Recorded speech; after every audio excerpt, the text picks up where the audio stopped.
And I'm going to go ahead and share my screen. And I want to share. Nope.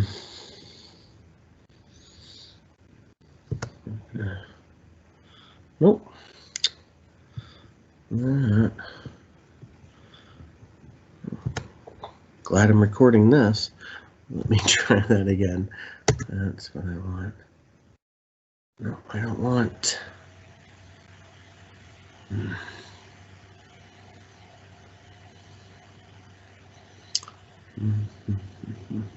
We do not want to look at plant progression. Why?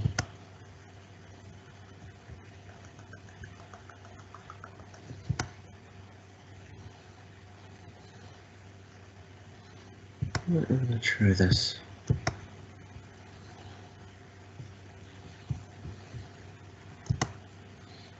All right, if somebody can unmute and just let me know that they can see the turkey, and by the turkey I don't mean me. No turkey here. Oh, you guys aren't seeing? No turkey. Yes, turkey or no turkey? No. No turkey, huh? No.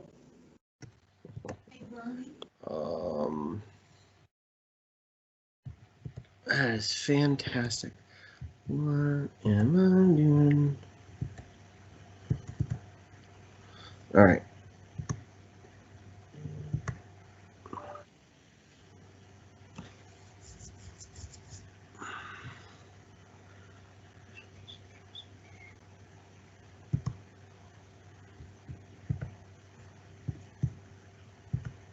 Can everybody see the turkey?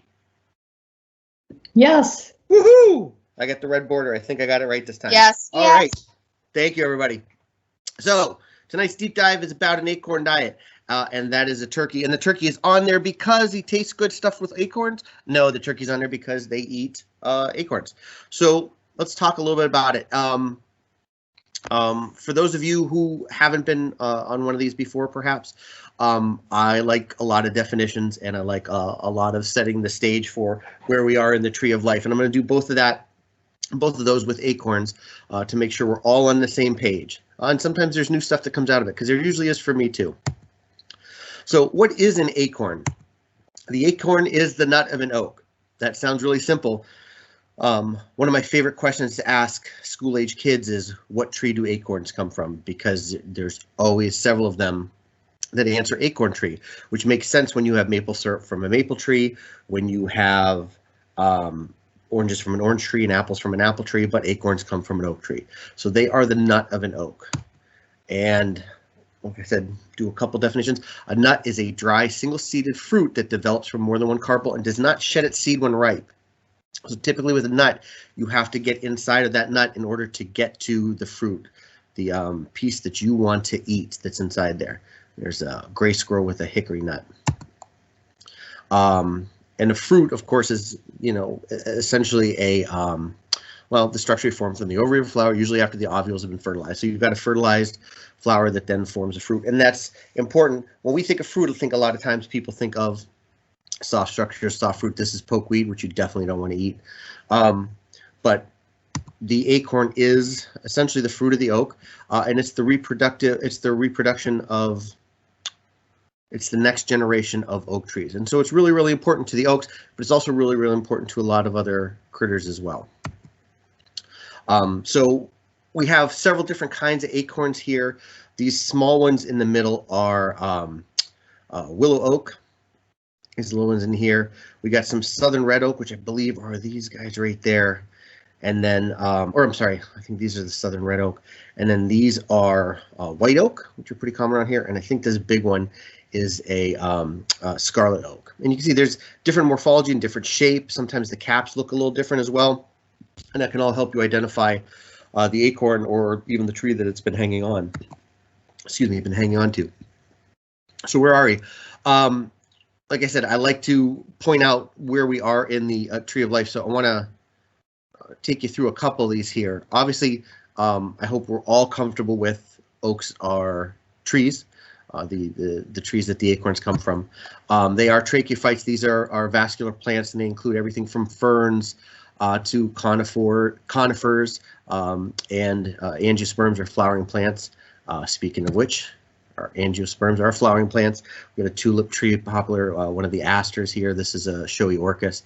So it's essentially really big groups. I'm going to skip ahead a couple spots here to Phagales, or I should have looked that up to pronounce it. But this is essentially your birch, your beech, your oaks, your hickories. I believe it includes the chestnuts as well. This is a hop hornbeam, so there's a lot of different types of trees in this group as well. We go down to Fagaceae. These are, again, American beech, the oaks. This is a chestnut over here on the left. This is a group. And that brings us down. We're going to skip subfamily and go right to genus, to our two genus. These are the two genuses. These are the two genuses that produce acorns. Lithocarpus is a genus of, I believe these are called stone oaks, and they're native to Southeast Asia. There's a couple hundred, I believe. We're not going to talk much about them today, other than I wanted to mention that they do produce acorns as well. Okay, Quercus is the other genus, the one that we're more used to, and these are a lot of the North American oaks. Not just North American, there's mostly Northern Hemisphere, but Quercus are the oaks, is the group of oaks that we're used to, and it's a pretty big genus. There's a lot of species in it. Just for a second here, Lithocarpus. What makes Lithocarpus different? It's in Southeast Asia. It's in an area where there is not a I believe it's pretty static as far as the weather, so there's not really a need to shed leaves and go through a period of dormancy like we have here in the winter. The flowers, what's interesting about the flowers, instead of being hanging catkins, which we'll see in a minute, they are on erect spikes. These are the male flowers, and they are insect pollinated, and then the female flowers have short styles with punctate stigmas. And again, this is found in Southeast Asia, so we're not going to find these around here unless maybe in somebody's garden. But they don't seem to do well with weather changes. So even if somebody like brought a bunch here and tried to plant them, they're not going to last very long. These are definitely plants that are pretty well suited to the environment they're currently in. And this is what their acorns look like. A lot different from what we're used to. Slightly different shape and morphology. But these are acorns from the Lithocarpus genus. What we are used to are the red and white oaks and the hanging catkins, which are the male flowers. And these are wind pollinated, and that's going to be important later on too. So Quercus is definitely what we're used to. This particular oak has, you can see, pointy ends to it. This is in the red oak group. And this is the common oak or the English oak, which has got quite a history, from Europe, and goes back quite a long time in its association with humans. This is also considered the type species for the white oak group, and the white oak group tends to have rounded lobes at the end of the leaves. You can see the acorns right here, and there's an acorn cap. And the type species just means that this is, I wrote it down, I forgot, but the type species, this is essentially what was used to describe the white oak group, as it started with this. So this is the beginning of the description for white oaks. It is the common oak or English oak of Europe. Feel like I'm talking really fast, so I'll try to slow down a little bit. The genus Quercus, again, is the oaks. There's 500 species in this genera worldwide, and they are all native to the northern hemisphere. The United States has about 90 species. And some of those are endemic, which I thought was really interesting. There's 160 different species in Mexico, and 109 of them are endemic. Endemic means that they are found nowhere else except in Mexico, or in certain types of habitats and something down there, which is really fantastic. The second highest place with oak diversity is China, with around 100 species of oaks. Again, in the genus Quercus. So this is a pretty successful group, pretty successful genus. There's a lot of species, a lot of extant species, which means species that are alive and well now. Excuse me. And so the way that they reproduce, the strategies that they have for seed dispersal are all very successful and have worked for thousands and millions of years. So speaking of where we are, we get down to the genus Quercus. I'm going to talk probably generally about white oaks and red oaks. The white oaks are in the subgenus Quercus, and the section Quercus, which gets really specific, and Quercus alba is the white oak. This is a really common oak that you can find around here. You can walk right outside here and find the leaves on the ground. You can find a lot of the white oaks. I was looking at a couple of big ones today. Really pretty tree, really important species in our forest, both as a essentially part of the dominant community of our eastern forest. They tend to be part of the climax species assemblage. But they're also, again, a very significant food source and really for a lot of animals. I'm only going to talk about acorns because that's kind of how I singled it out.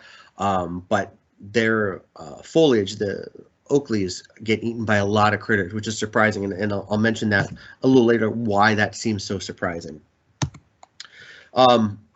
So, and this is a picture of I believe this is a northern red oak. And again, the same genus, same subgenus Quercus. The section is Lobate or Lobate, and Quercus rubra. Whoops. And this is kind of I don't know if type species is exactly correct, but this is typically when people talk about red oak groups, this is one of the main ones you can see. And again, very common as well. I got a couple range maps here. This is the white oak. You see eastern and some of the southern states there. It's a pretty widespread tree, pretty common. I grew up in northwestern PA and northeastern Ohio. I spent a lot of time there, and it's a very common tree there as well.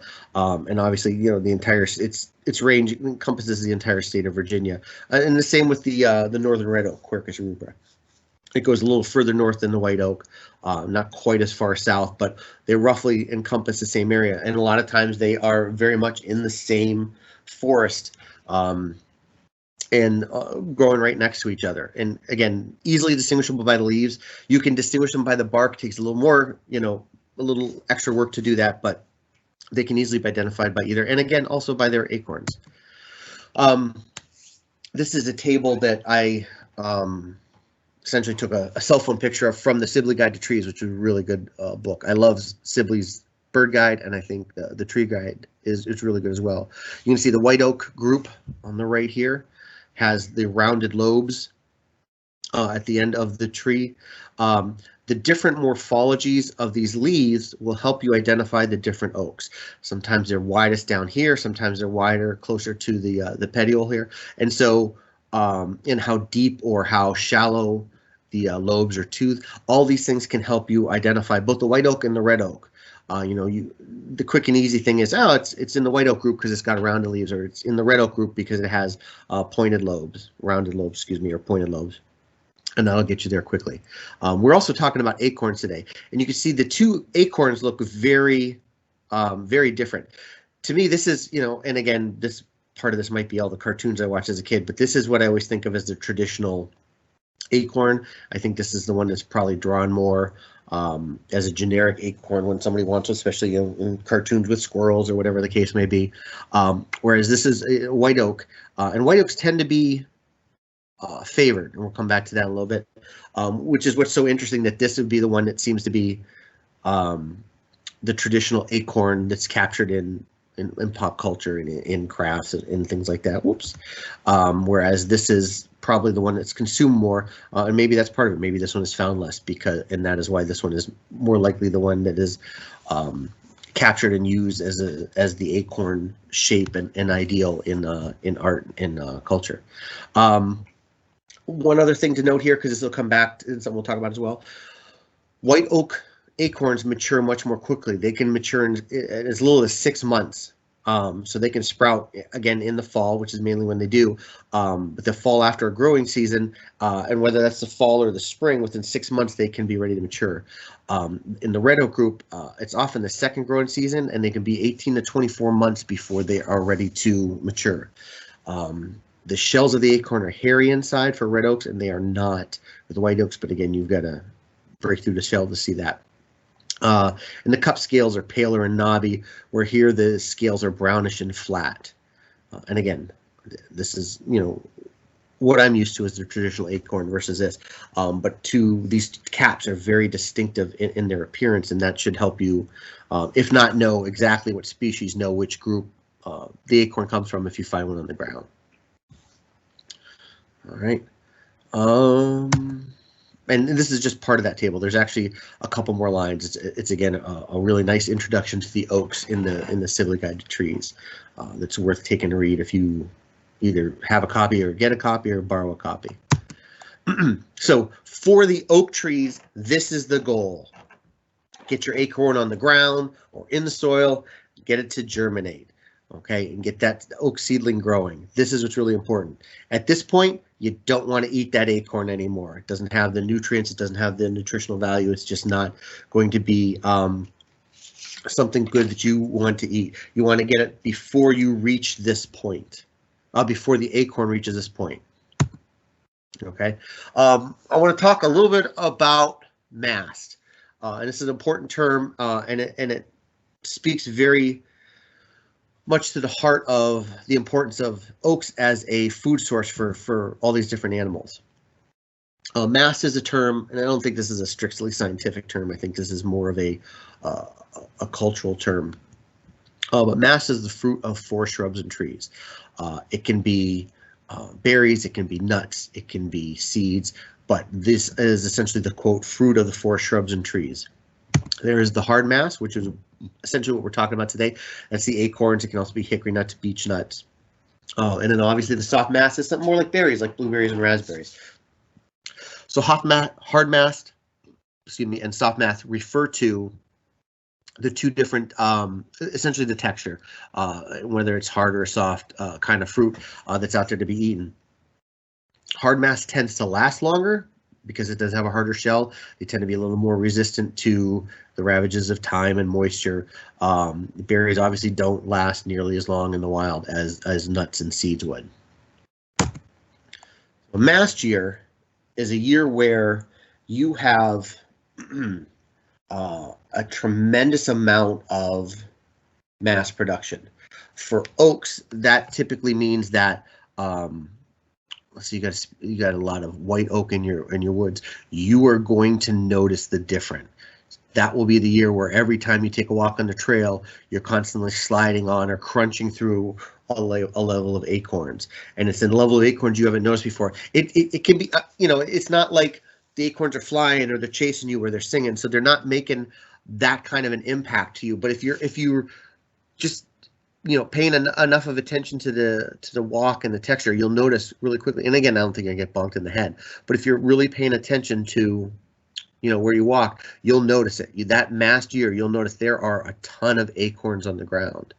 And we're going to come back to the theory behind that in a second, because there's a couple theories on how that works. The one important piece is it's intermittent and it's synchronized. Does not happen every year. It is not a dependable crop. There will be years where the mass is much lower, and you may not even notice acorns on the ground. Like that's, if you don't see acorns on the ground, it's not a mast year. Certainly not for whatever species you have around there. And again, you might notice a couple mast years in a row, because maybe one year is the red oaks, or maybe one year is the white oaks. Maybe they mass together. But it is synchronized, and it does produce a large seed crop. It's kind of like flooding the market that year with acorns. They're all over. And it can be a very good year for many different species. The difference between mass and non-mass years can be thousands of acorns. That can literally be the difference between life and death for animals that depend on the mass crop. So I want you to consider not that an acorn equals a cicada mathematically, but think about if you've ever considered or learned anything or talked about the cicadas. They'll be coming out next year, which is going to be really exciting. But these periodical cicadas essentially have this timed emergence, and where every 13 or 17 years, depending on the brood, they emerge in these massive numbers. They mate, they reproduce, they lay eggs, and then they die off. The interesting thing about this is they don't really have any kind of good defense. They don't bite, they don't sting, they don't fly really fast. They don't have any, I don't think, they have anything that really identifies them as a threat, no kind of warning coloration. If you eat one of these cicadas, hey, cool, you got a good meal. So the thought behind these mass emergences of cicadas is that predator satiation is what's going on here. And no matter how much these predators eat, these cicada predators eat, they will never eat all the cicadas. They will eat enough that they become satiated. They can essentially eat themselves till they're full. They can gorge themselves on it. They're not going to eat all the cicadas. They're not going to prevent the reproduction. They're not going to prevent the mating. All that's still going to happen regardless of how many predators are feeding on the cicadas. So no matter, and again, like I said, it's like flooding the market. If you think about economics, you throw out a ton of a product and the price goes way down, and people can get tired of it really quick too, or celebrities and things like that. This is that same idea, but obviously in the predator-prey interaction where there's so many cicadas they can't all possibly get eaten. So even though they don't have a great defense, they're still going to reproduce because they all ran in. The horrible, well, anyways, I won't go into that. It was a teenager example, but that's the same idea behind one of the theories of mass production for oaks, is that they'll have several years where the mass production is low, and maybe you don't have a lot of oaks that make it to the soil and end up germinating. But then you have that one big year, that one absolutely massive year of mass production where there's just so many oaks, so many acorns produced that the animals that gobble up the acorns can't possibly eat them all. They can't possibly store them all, can't possibly cache them all. And that some of those oaks are going to make it, or that they cache so many that some of them get planted inadvertently by these animals because they won't remember where they are, because they cache so many. It's just about acorn, acorn, acorn, acorn, acorn, acorn, and you've got a ton of them out there, and they can't possibly all get eaten. So whereas the idea with the cicadas is there's so many of them you can't possibly eat them all before they reproduce, with the acorns you can't possibly eat them all before they grow, because they're already the product of fertilization. They're already ready to grow into a new tree. They just need the chance to get into the soil before somebody or something finds and eats them. And so that's it's a very similar concept for there. And so I find it hard to refer to eating an acorn as being a predator, even though that's I think it's probably a well-established term. But essentially, predator satiation or browser satiation or acorn eater satiation, however you want to look at it. There's another theory. I don't have nearly as much on this one. I don't entirely agree with it, but it could be very well possibly be I just don't get it. I think that the predator satiation theory makes a lot of sense. The other theory is this pollination efficiency hypothesis, where the pollination success is increased by masting. That because, excuse me, they mass because they put so much effort in this one year that there's a higher pollination success, and then there's more masting. I have a feeling that what's probably happening is both. Is that if you have you put a higher effort in, you have a higher pollination success, and you have more acorns, and also consequently you have so many more acorns they can't all possibly get eaten. And it's probably a combination of the two instead of one or the other working without any benefit from both of these mechanisms. And again, it's a really interesting idea. There are some studies I found where they talk about how one was on ponderosa pines, and there was a higher percentage during a mass year. There's a higher percentage of female cones pollinated during that mass year than in others. Again, for this strategy to work, you're going to produce in the case of the oaks, acorns every year. But one year you're going to super produce. You're really going to push them out and try to really get so many in the ecosystem that some of them are going to make it into the soil and grow without being eaten, or browsed upon by acorn eaters. Speaking of acorn eaters, I think the traditional animal everybody thinks of when it comes to eating acorns is squirrels, and this is one of our eastern gray squirrels. I might even have one. I can't tell what's in this fuzzy little paws, but I might actually have one in the process of eating a small acorn there. What's interesting about went backwards. I wasn't expecting that. What's interesting about the gray squirrels is they will eat both the white and the red oaks. Red oaks don't taste as good as white oaks. They tend to be higher in tannins. We'll talk about it in a little bit, which means they're really bitter. And so when a gray squirrel finds a red oak, they're more liable to stick it in the ground, cache it for later, or wherever else they might be stashing their acorns. Whereas a white oak acorn is something they're going to eat right away. They're sweeter, they have less of a bitter taste, and they can often be consumed right away. When you've got your squirrel and your squirrel's digging into the ground there and sticking these acorns in there, a couple things can happen. One to the squirrel's benefit and one to the oak's benefit. Let's say the squirrel forgets where that acorn is. Boom!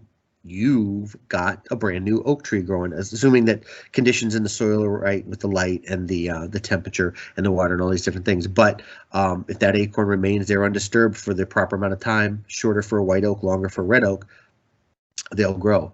I also wonder if the reason white oaks mature so much more quickly is because they taste so much better, and so looking at natural selection, the ones that are going to be more successful are the ones that can grow quicker because they are tastier, and so you can't sit around on the ground for a year and a half when someone might snatch you up and still eat you. Whereas the red oaks, which are less tasteful, they're more bitter, have the luxury of being able to sit around on the ground a little bit longer.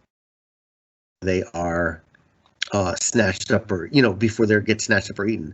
What's interesting is the longer that the red oaks stay cached, the more likely the groundwater may flush through the acorn and get rid of some of those tannins and make them more palatable. So by caching them, they're not necessarily hoping, and they're not necessarily trying to forget them, but they can wait till later on where the acorn, some of the tannins leach out of the acorns into the soil, and they're more palatable, more good to be eaten. So you've got the squirrel caching in, and when I say cache, it's C-A-C-H-E, cache, meaning to store, caching acorns into the ground here. And squirrels have a pretty good memory for this. They do forget some, but they do remember a lot of them as well. And they're not the only ones caching. Jays will do this. Blue jays will do this, and I believe other species of jay as well, but around here our species of jay is the blue jay, and they'll cache as well. One interesting article I remember reading years ago was that blue jays can remember. Blue jays don't just remember where they've cached a seed or a nut or a berry. They also remember the quality of the food that they've cached. So they will stop. Let's say they cached 7 nuts and 7 berries in this one spot. After a certain amount of time, they'll still return to find the nuts, but they will not return to find the berries because they know that the berries can spoil quicker, and so after a certain amount of time, it's not worth the effort or energy to look for the berries because you're not going to find something that you want to eat or that's going to be worth the effort or the energy. I was never big on economics, but there's so much about ecology and these interactions between animals, and it's always, and a lot of it comes down to cost benefit, and you only have a certain amount of energy. You can't depend on having food all the time, and so making wise choices to not expend so much energy for a result that's not going to really be worth that energy expenditure. You're not going to get back what you put into that effort. And so for these blue jays, going and looking for a food source of food that you've cached that might be spoiled at this point doesn't make sense, where you can go after the harder fruits, the nuts, which are still probably going to be in good condition. So after a certain amount of time, blue jays just forget about those soft massed foods that they've cached away. And again, if you have lots of squirrels in your area, you've probably seen this. Every one of these dark spots is a place where the squirrels dug up and looking for nuts that they've cached. This picture was taken in April, and I think, I'm trying to remember where I took this, but I think this was here in the park, perhaps under our pine tree, or out by the cabin, and it looks like there's a lot of needle in there, but maybe that's straw. Anyways, I've seen this. They dig stuff up, and this is when they're digging up. When you see this is when they're digging up looking for the food, because they don't put the dirt back. If they're caching it, they put the dirt back. If they've already found the food, or if they're pulling the food back out to eat, they don't dig it back up. They're very messy.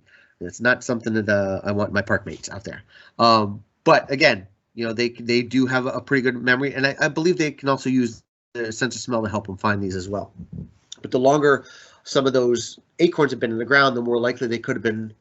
They could have had some of the tannins leached out or even rinsed out by groundwater or rainwater. So there is that benefit to sticking them in the ground as well. Speaking of tannins, if you're big into lots of H's and O's and carbon rings, there you go. That's the chemical symbol for tannins. Tannins are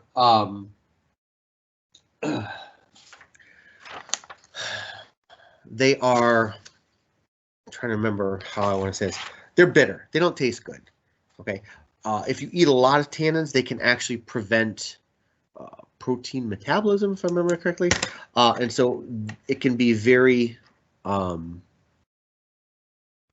detrimental to you if your body does not do a good job of breaking down those tannins. Eating a lot of tannins can make you sick and potentially be fatal. Livestock like horses and cows have gotten sick or even died from eating too many acorns because they taste good or good enough, but then their body can't break down those tannins and they can actually get poisoned by it.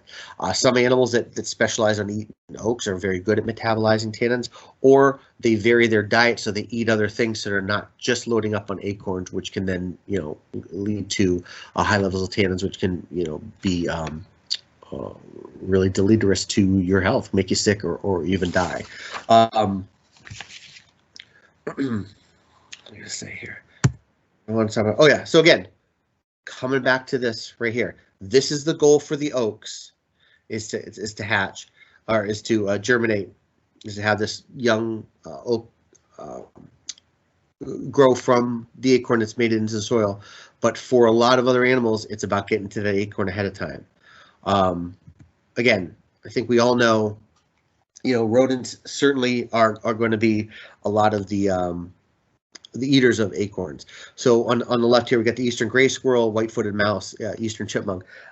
These are pretty standard. If you're thinking about nuts out in the woods, you're probably thinking at some point that some type of rodent, squirrels and chipmunks, I think are the standard for most people. But lots of mammals will eat these as well. Now, these rodents will also work on, so they'll eat both red oak and white oak acorns. They're not very picky. White oak acorns are, again, they're tastier, they're less bitter, and so they tend to attract a lot of other mammals as well. Black bear, raccoon, red fox, deer. Deer have actually been witnessed scraping away snow to get down to the ground to find acorns which they can eat. Which again I find interesting because if you know about deer dentition, they don't have teeth on their upper jaw, so they're biting against the palate. So how they crunch through, I guess maybe they just pop the acorns in their mouth and then chew them with their molars. But deer will eat a lot of acorns. Foxes are surprisingly omnivorous in their diet, especially during the growing season in the summer and the fall, where they will take advantage of food sources like berries, like nuts, and certainly acorns. For black bears, preparing for winter, when you go into hyperphagy, where you've got to eat a lot more than your regular caloric intake in order to start putting on fat and get ready for the long sleep of winter. Anything you can eat is helpful. So certainly gorging on acorns is a big deal, as well as other fruit stuffs and insects. And then raccoons will eat anything. I think we all know that. And certainly they'll take advantage of acorns. And again, I don't know that these four on the right eat acorns as regularly, but certainly during a mast year, they're going to make use of that. A mast year for a rodent population can cause quite a boom.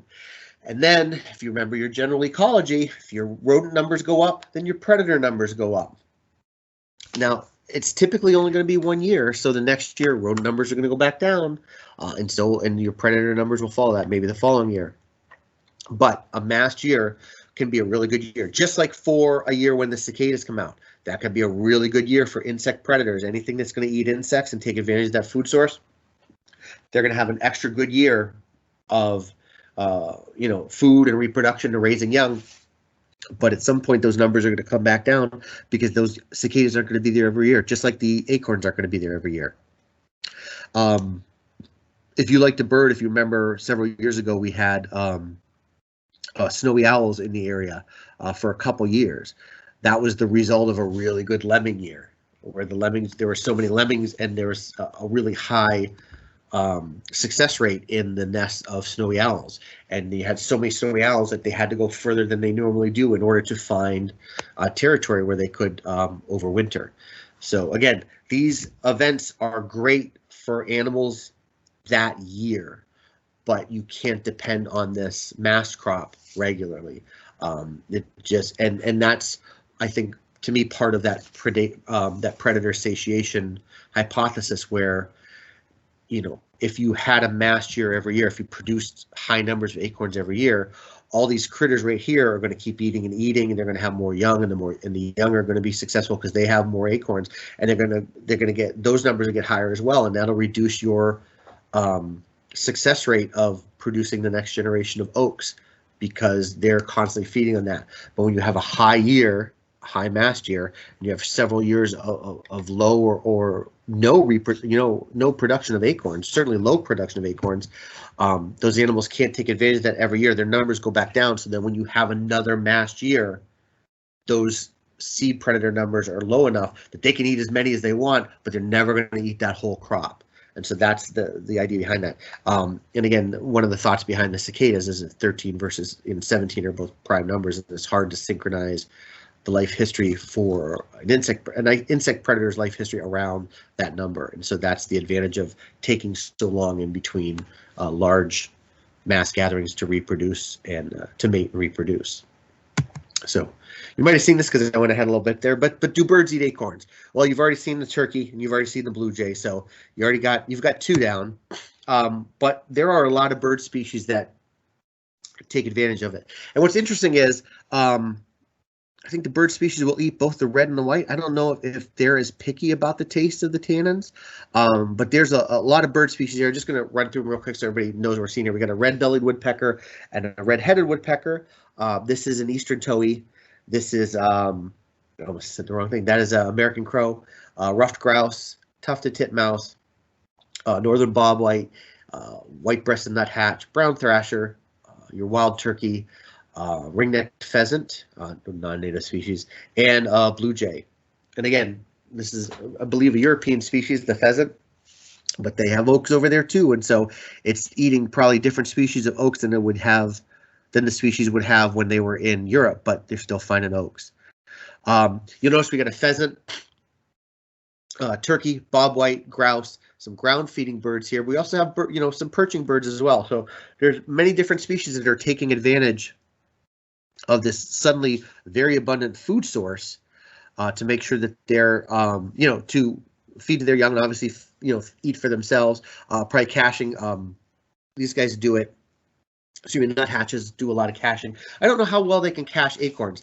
The beauty of acorns is that they are large. They can be efficiently consumed or cached. If you're not able to stash them somewhere, though, you want to eat them right away. But again, it's worth your time to go after them because they are they're a large object, relatively speaking, and so you're getting a lot of nutrition from one acorn. Speaking of birds that will eat them, this is something new that I learned. I thought was really cool. This is a common grackle. They have a palatal keel, if I'm remembering saying that correctly, in their beak, so they can actually take an acorn into their beak, and just by pressuring it, squeezing it between their bills, they can crush the shell of the acorn to get to the seed inside. So they do a lot of acorn eating, and they're very, very efficient at getting into the meat of that acorn. I'm going to take you extra liminal for a minute, take you out of Arlington. I think the classic acorn cacher is this beautiful bird right here. This is an acorn woodpecker, and if I remember correctly, they will actually live in these small social groups as well, but they peck a hole and they stash in these acorns. And so this is a cache of acorns that this woodpecker or this woodpecker's family group has collected. And you'll find these out in the West, like in Southern California, and maybe Nevada, New Mexico, but certainly in Mexico, but certainly in Southern California for sure. I know they're there. Beautiful bird. I think very striking, very easy to identify. There's not a lot of birds that look like them, but obviously where this one is standing, it's pretty obvious where it's there and how it got its name, the acorn woodpecker. And they will use, the sides of dead trees. I've seen pictures of these acorn caches up the side of a telephone pole and fences, abandoned buildings or not abandoned buildings. How people didn't hear that, I don't know. The sides of barns. But they do a lot of work of caching those acorns. And if you look closely, you'll see different sizes and even some different shapes. I don't think that it's just one type of acorn that's there. There's probably several types that they're caching into the spot. But I thought that was pretty neat. Ducks. Believe it or not, both of these ducks will eat a lot of acorns. You got a wood duck on the right and the mallard on the left. And there was a study done in somewhere in the south, the Fish and Wildlife Service. I'm trying to remember if it was Alabama or maybe Arkansas. But they had did a study of these two duck species in this bottomlands because they were trying to find exactly what they're eating, and they found 85 to 95% of their diet was acorns in the fall. They were doing a really good job of finding these acorns and eating them. And again, my guess is they're probably using their bill to crush them and get into that fruit in the side there. So even these aquatic species are utilizing a really easily defined and very large food source. There are, I think, 180 different species of mammals and birds that will eat acorns. So they're a very popular food source. And that can also mean in a year where, I mentioned that during a mass year, you walk around and you can almost slide on them and you're just crunching on your feet and there's acorns everywhere, and it can almost get, it's neat, but after a while, like, I'm tired of stepping and crunching on acorns. But other years where you don't notice that is not just a result of a low mast year, but it's also a result of how keen the competition is with all these animals that are going after acorns to try and eat them. There's a lot of competition for this resource. And so, in a low mast year, they get gobbled up pretty quickly. They don't last very long on the ground or even in the trees. On the left is Circulio. That is the name of the genus. These are acorn weevils. And on the right is an acorn moth. Blastobasis is the genus. This is on, actually, these are both on Gulf Branch Nature Center. So these are two acorn eaters that you found right here. They obviously do not have mouth parts big enough to eat an acorn. They do something a little different. They live in the acorn. They will burrow into the acorn, lay an egg, and then the larvae hatch. These are Circulio. These are the one of the beetles, one of the weevils in that genus. Weevils or beetles. One of the weevils in that genus. And these are the larvae that were inside this acorn. You can see there's actually an exit hole here. So what happens is the larvae are in the acorn and they are eating in the acorn and so those acorns are definitely not going to germinate. These larvae are eating right through the embryo that's inside the acorn. When the acorns eventually fall into the ground, they burrow a hole. See the hole in the back acorn there? Excuse me. They burrow a hole out of the acorn and they crawl out onto the ground, and then they'll pupate in the soil, and then the adults will hatch and they will go back to finding acorns and laying more eggs. So I don't know how many species are in there. Oh, do I have my cheat book here? Nope, it doesn't say. They don't even list. I have this big giant Beetles of Eastern North America book, and they don't even list species under that genus. They just list the genus, and I think they're probably pretty difficult to identify in the field without some sort of dissection or severe extreme magnification. So, but they all have this lifestyle in common. They burrow into the acorn, lay an egg, and then their young eaten there until they emerge from it. So pretty neat. And again, that moth does the same thing. I don't know if the moth is able to burrow into the acorn or if it lays the egg on the acorn and then the larvae burrow in. But they live inside the acorns until they hit the ground, and then here's an exit hole right here until they hit the ground, and then they emerge from the acorn and pupate into the dirt. Pupate in the dirt to adults. Humans have had a pretty close relationship with oaks and have used the food as well. I don't know if it's Pannage or Pannage, but this is a tradition where in the fall, you take your pigs out into the woods and allow them to feed on the mast crop, and it helps fatten them up.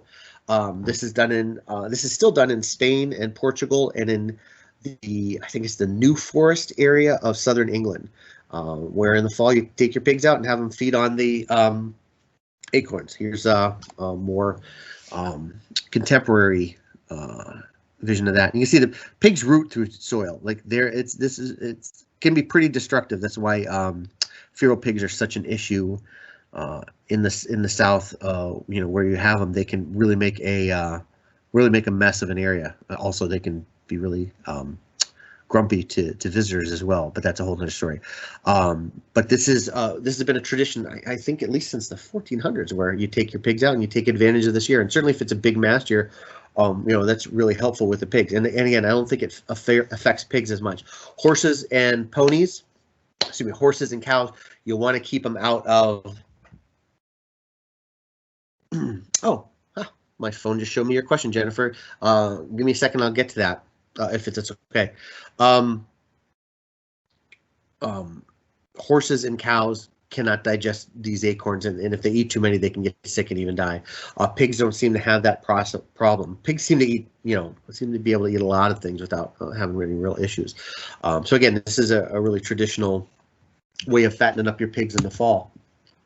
This is, I promised myself I would not try to speak it, but this is a kind of jelly made from acorns. This is a Korean delicacy. Koreans also have, I had a note here about it, and that is not the right note. In Korea, they also make a noodle made from acorn flour and starch that they use as well. Traditionally, a lot of people have used acorns. It can be a very abundant food crop. The problem was it's very labor intensive. As I mentioned before, they are, they have an astringent, and they can be, with the tannins, they can be very bitter. That is that mouth puckering feel you get after drinking something like red wine. That is the tannins. And so you have to cook the acorns. And if they're not white acorns, if they're red acorns, sometimes several times cook and boil in order to get the tannins out and to get them to where they'll taste at least kind of sweet and good. And then you can make, they've made, I read about soups, I read about breads, all kinds of different foods can be made from this acorn meal, but it's a lot of prep to do it. That's why you don't find a lot of things made from acorn now, because there's other food stuff that you could transport, and it just doesn't take as long to cook or to get those chemicals out. These are mortar holes here for grinding acorns here in this rock formation, which I thought was really neat. And these are two women from I believe it's the Chuckamancy tribe, circa 1920, who are getting ready to prepare the acorns that they have collected for food. So I've done a little early. But if anybody has any questions, I'll be happy to check them out. I'm going to try to get to the point here where I can stop sharing my screen. Let's see if anybody has any questions. Jennifer asked me, what acorn do the moths and beetles mentioned live in? That is a really good question. I don't know.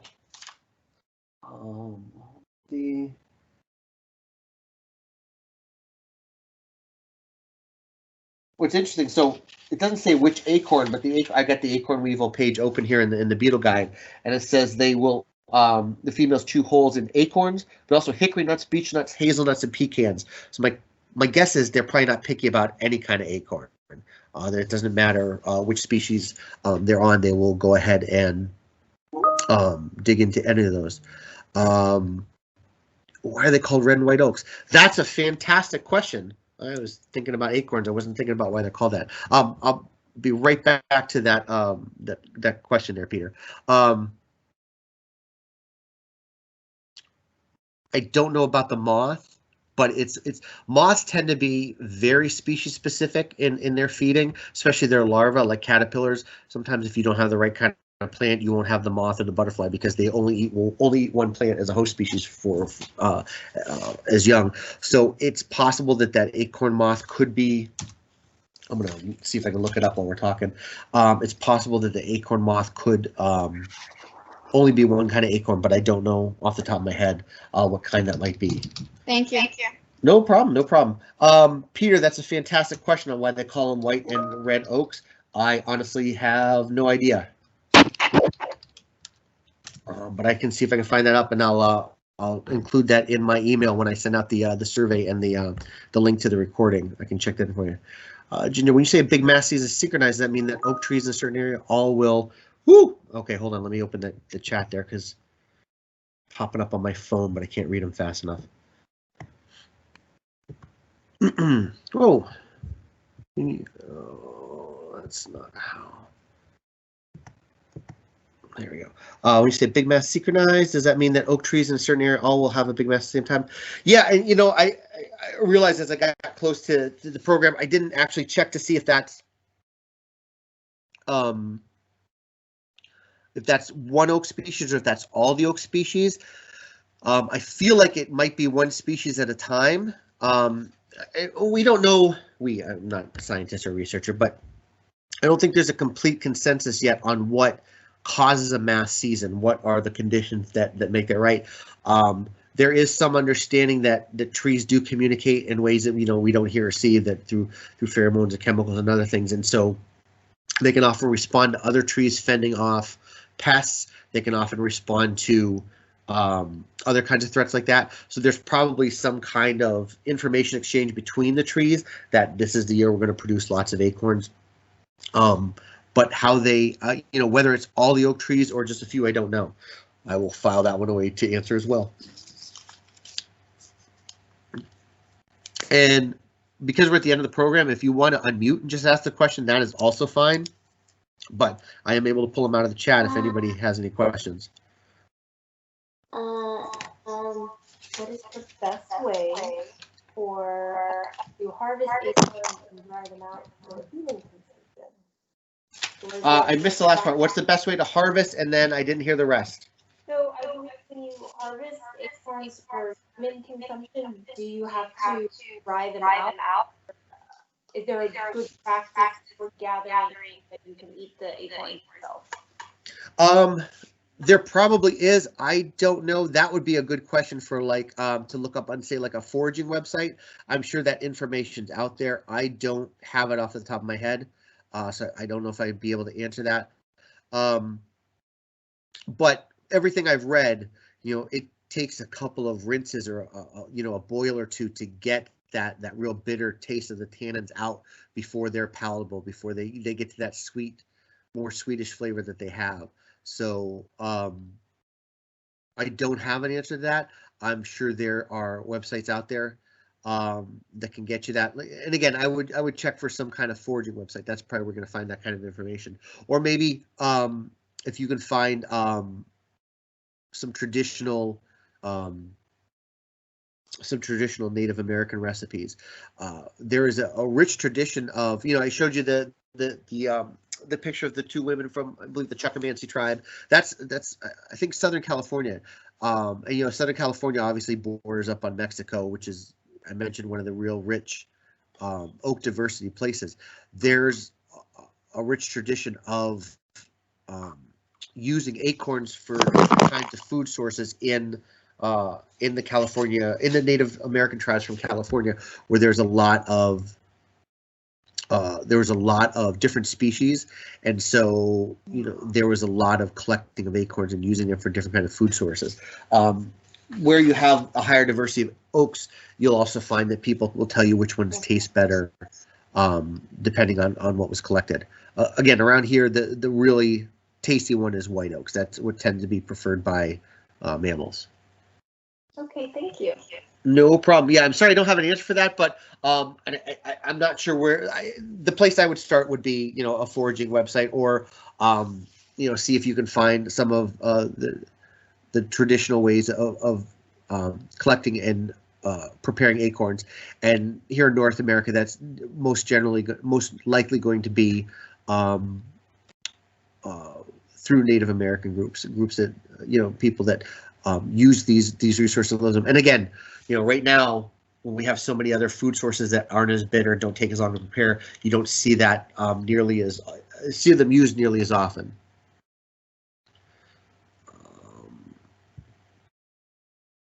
Any other questions for me? I pulled up the acorn moth on Wikipedia, and it's not helping me because it just says acorns and chestnuts, which is definitely not using chestnuts right now. So I'm gonna check. Thank you. Oh, no problem. I'm gonna check the bug guide really quick and see if I can find it. Blastobasis, browse, acorn moth, oops, info, and larvae feed inside acorns, chestnuts, and hickory nuts. So yeah, not much more helpful. But again, if it might very well be that if they're eating inside chestnuts and hickory nuts, that they're not really specific to a certain kind of acorn, if they're that general with the other nuts as well, which is kind of interesting. So I always feel like moths are much more specific in the kind of foods they choose. Well, but maybe not all of them are. Actually, butterflies are usually more specific than moths. A lot of moths are generalists. Oh, okay. Well, there you go. Any other questions about acorns? Anybody want some general life advice? Yes. Oh, I don't know if I'm qualified to give it, but I'll try. So, folks, it's 9 o'clock, and if you want to bug out, thanks for joining us here. I do have another one next Tuesday, which is Built by Beavers. I know some of you are in either working on the Armament training or with the Armament training. Again, it will be recorded, so it'll be there for you to look at if you're not available Tuesday night. You could still register and sign up, and I can make sure that or email me, and that'll be one way to make sure that you get the link. Again, we have a channel on YouTube called Arlington VA Nature and History. That has all the deep dives since May or June that I've done, several other programs as well. There's a lot of good stuff on there, not just mine. I recommend checking it out. Some neat stuff from both nature centers and Fort C.F. Smith. Nice mix of history and nature stuff. And the winter one just came out for December through February, so 3 months. And there's a deep dive each month. And Maddie also has a program geared towards adults as well each month. So there's essentially six more of these coming your way over the winter months, plus a 7th next Tuesday. So hopefully we'll see you for all those. And again, you can check the YouTube channel page. As long as you remember to hit record, you can check that YouTube channel the day or two after to see if when they've posted.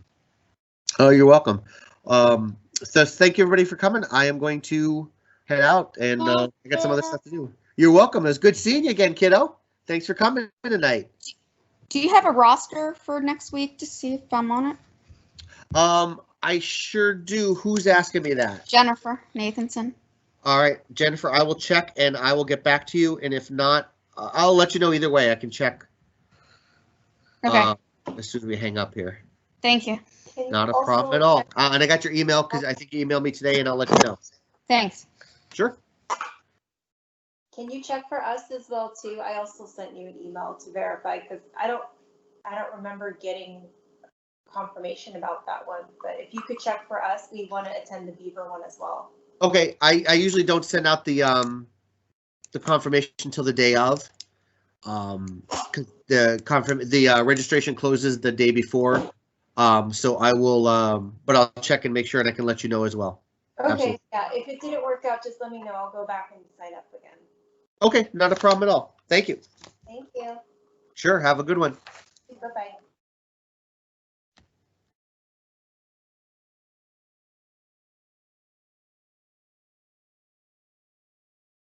All right, folks, I'm going to hang up. You all have a wonderful evening.